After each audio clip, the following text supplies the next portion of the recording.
aiwa tichida kutendai mhuri yeZimbabwe nekuda kwesapoti yese yamunotipa pano paSaint TV. Mabasa achienda mberi. Aiwa nhasi ndakagara nemukomana wamunozwa mese, mukomana wehurungu handiti, Mr. Iben Kapinga Otowa, kubva kuTrokiaja handiti. Ndofunga Iben munomuziva mese, vazhinji venyu munomuziva Iben Kapinga Otowa pamwe chete naKnowledge Kapinga Otowa from Karoi, Hurungwe, Trokiaja handiti. But chekutanga ndichida kuti makadii mhuri yeZimbabwe, muri sei kwese kwamuri. Thank you very much nesupport yamunotipa pano paSaint TV. Aiwa tinoitenda support iyoyo. Zvakare ndichida kukurudzira kuti aiwa kambani yenyu yeFit and Go ndo inogadzira suspension dzemotikari dzakasimba chete. So kana uchida kuitirwa press fit, uchida kugadzira suspension, tine 3D wheel alignment zvakare. Ngatibatei veFit and Go. Munokwanisa kunibata kuinbox ndokupai manumbers zvichienderana nekuti muri kupi, nekuti vari kwese munyika yeZimbabwe. Mukoma Iben zviri kudidi? Aiwa ndiri nani zvangu mbija nako handiti. Iri semiri mazuva miri ari zvitongooneke pasara ivo pachita handiti. Chekutanga mhuri sai mhuri yeZimbabwe. Chotanga ndinoti makadii mhuri dzeZimbabwe.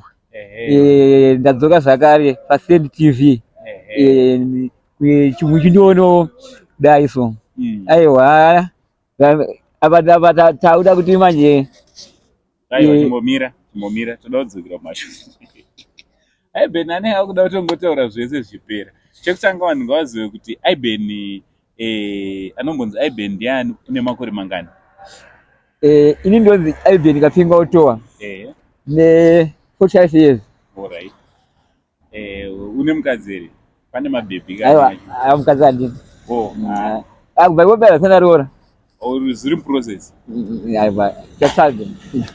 Alright, so mukoma Iben Kapinga Otowa, dambudziko ramakamboita patikasangana pekutanga raiva dambudziko rei?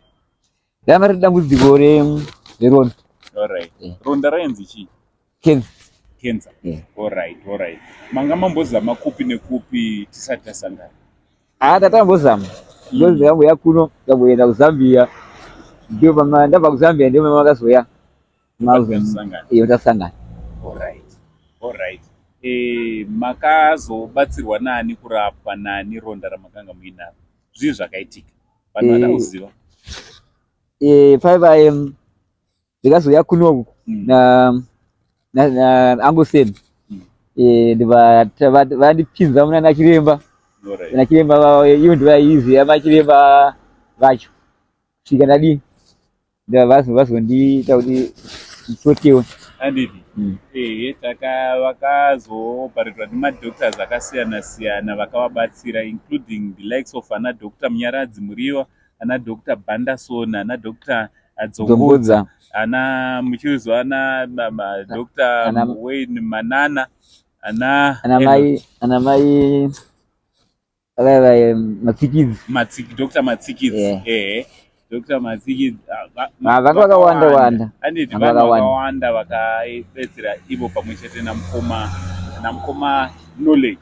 So nhasi madzoka kureview kwaDr. Kufa nekwaDr. Bandason.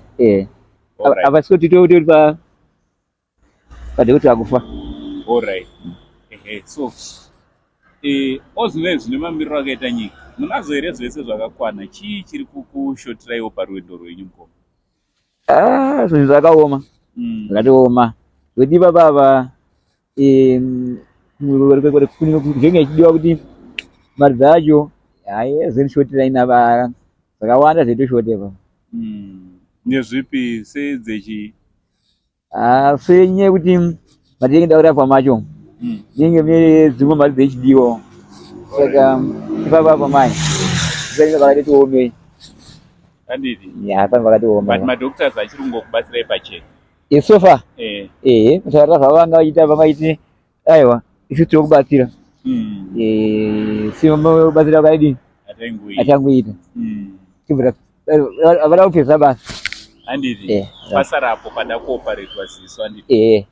Alright, so guys, mukoma Iben Murungu waona vari kudzoka zvakare. Ndimi makambovarapisa handiti, ndimi maibvisa mari paidiwa mari kuti mukoma Iben Kapinga varapwe. Honai ronda rakairapwa, but pane pari paziso pamuri kuonapo pari kuda kuti pange pari panogadziriswa.